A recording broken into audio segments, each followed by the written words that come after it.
you all today to the City of Compton as I provide an update on the recent uptick in crime in the City of Compton, and also to reassure the Compton community that the City and Sheriff's Department stand united to combat crime in the City of Compton. Today is National Gun Violence Awareness Day, and guns are involved in more than half of suicides and more than 2/3 of homicides in the U.S.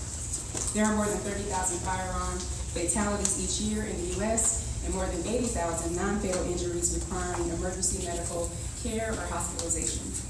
The financial cost of gun violence in the U.S. is in the hundreds of billions.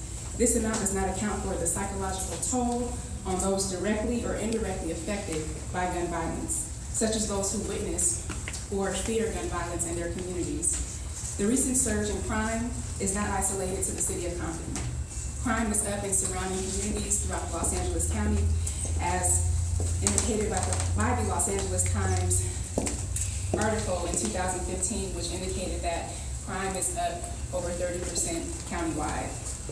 Last year, Compton concluded the year with a record low of 13 homicides. Even with the uptick that we are currently experiencing in Compton, we are still on track for a record low since the sheriffs has contracted with the City of Compton. It is critical to stress that one life is too many, which is why we are continuing to invest in our gang intervention and safety programs, which have been enacted in 2014. We also have a variety of new programs for the summer for our children under our My Brother's Keeper program, and also through the Violence Reduction Network and partnering efforts. I will defer to the VRN representative, Bill Lansdowne, to describe our activities with the VRN, the successes, challenges, but I will tell you this, that Compton was selected by the Department of Justice because of the commitment shown by our leadership and the LASD to combat some of the most complex issues that impact our community that can lead to chronic violence. The most important point that I want to convey about the VRN is that in Compton, we are building a long-term network to combat crime in our city.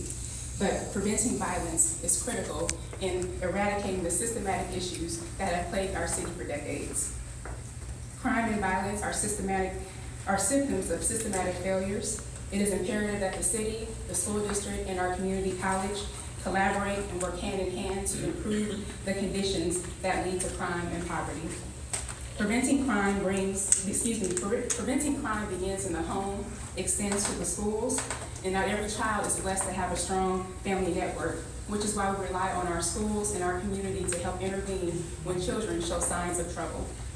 At the end of the day, it takes resources to add more officers on the street, to fund life-saving youth programs, and to create environments that are safe and conducive for our kids. Tuesday, June 7th is Election Day, and Compton residents have a very critical decision to make with the investment in our community through Measure P, the Vital Services and Neighborhood Protection Measure, which will not only repave every street in Compton, but it will increase lighting to improve safety, strengthen public safety in the City of Compton, allowing our city to invest in additional law enforcement officers, and also to improve 911 response times in the City of Compton. I will now defer to Captain Thatcher, who will provide an update on crime in the City of Compton and also some current stats that we can consider. Thank you. Please welcome him.